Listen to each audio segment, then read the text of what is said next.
E aí, meu povo, tudo bem? Eu quero falar um pouquinho aqui a respeito da origem do Natal, antes de desejar um Feliz Natal para todos vocês. Quero falar um pouco da história do Natal e da centralidade de Cristo nisso tudo.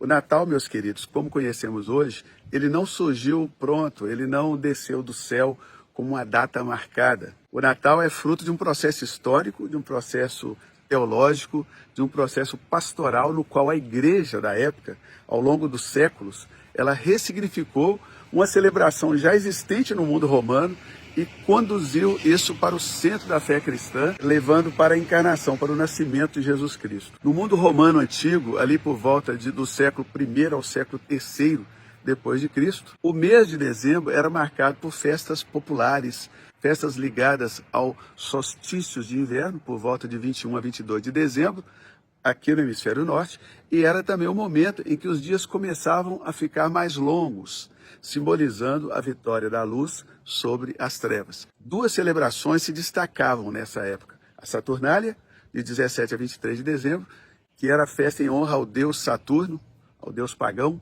E essa festa era marcada por trocas de presentes, refeições comunitárias, luzes nas janelas, alegria pública e também pela suspensão temporária das hierarquias sociais. E a segunda festa mais famosa era a festa do Dies Natalis Solis Invicti, o dia do nascimento do Sol Invencível. Então, duas festas, e essa festa do Dies Natalis era celebrada no dia 25 de dezembro. Então, oficializado no Império Romano, no tempo do imperador Aureliano, no ano 274 depois de Cristo, o Sol ele era visto como uma divindade suprema, uma divindade invencível, uma fonte de vida. E essas duas festas principais já estavam profundamente enraizadas no imaginário popular, quando o cristianismo começou a se expandir pelo Império Romano. A igreja primitiva, ela não começa celebrando o Natal. Do século I até o século III, 300 anos, não se comemorava Natal na igreja primitiva.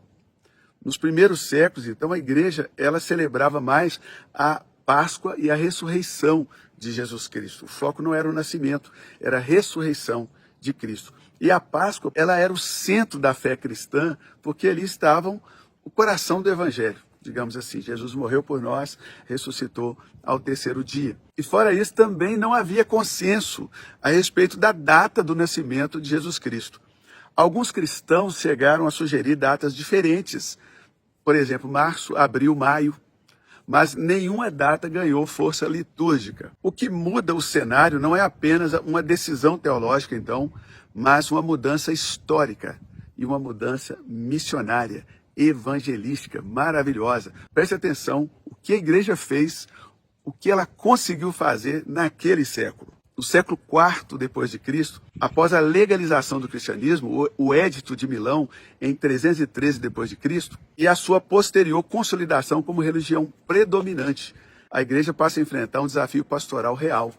Como anunciar Cristo a um povo acostumado a celebrar o sol, a celebrar a luz, a celebrar a renovação da vida no mês de dezembro? A resposta não foi destruir a cultura. A resposta foi ressignificar, redimir a cultura. Foi uma estratégia evangelística. Por volta de 336 depois de Cristo, em Roma, aparece o primeiro registro oficial da celebração do nascimento de Jesus em 25 de dezembro. A igreja faz algo profundamente estratégico, profundamente evangelístico e também com base teológica. Onde o mundo celebrava o nascimento do sol, a igreja passou a celebrar o nascimento daquele que é a verdadeira luz do mundo. Não foi mera adaptação cultural, vazia, não.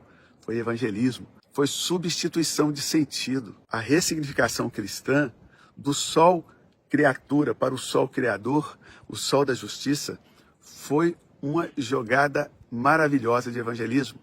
A mensagem era clara: nós não celebramos o sol criado, nós celebramos Cristo, o criador do sol. Os textos bíblicos, que foram muito usados e ainda são, ajudaram a moldar teologicamente essa nova visão. Por exemplo, abre aspas, o povo que andava em trevas viu grande luz, fecha aspas. Abre aspas, eu sou a luz do mundo, quem me segue não andará nas trevas, fecha aspas. Abre aspas, mas para vós outros que temeis o meu nome nascerá o sol da justiça, fecha aspas.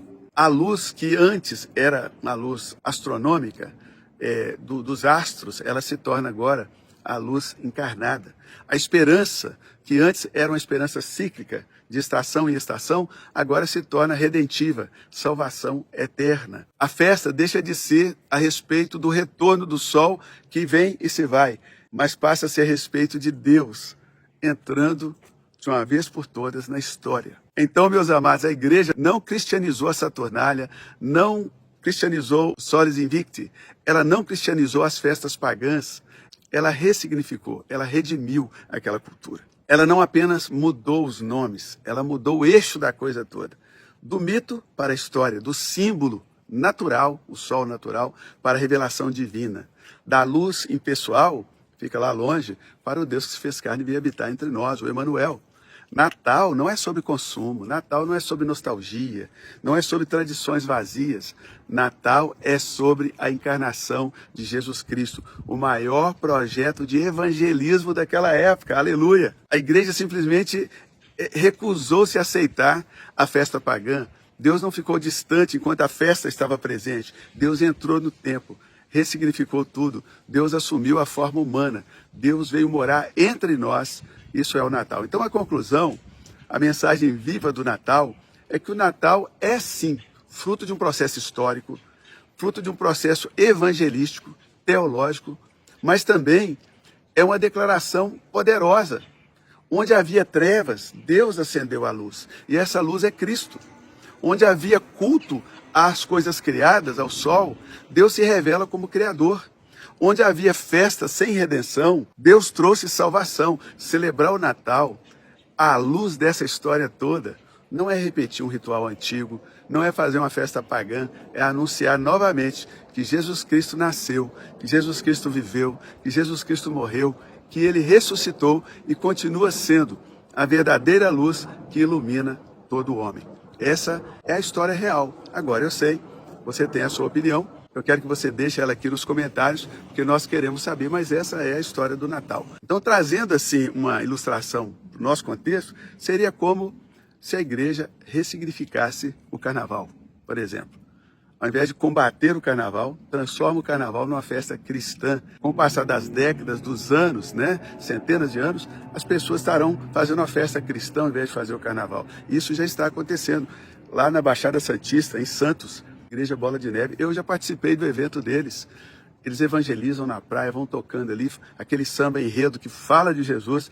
Isso, meus irmãos, ao invés de combater, é ressignificar, é tomar o controle da coisa. Foi isso que a igreja fez com a Saturnália, com o Solis Invicti, e pode ser feito com qualquer festa pagã, se a igreja se mover.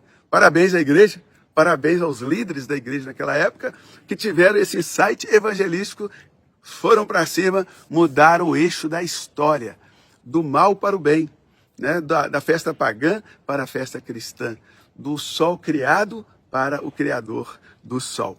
Feliz Natal para você. Eu sei que provavelmente você tem uma opinião diferente dessa. Essa é a história, tá, gente?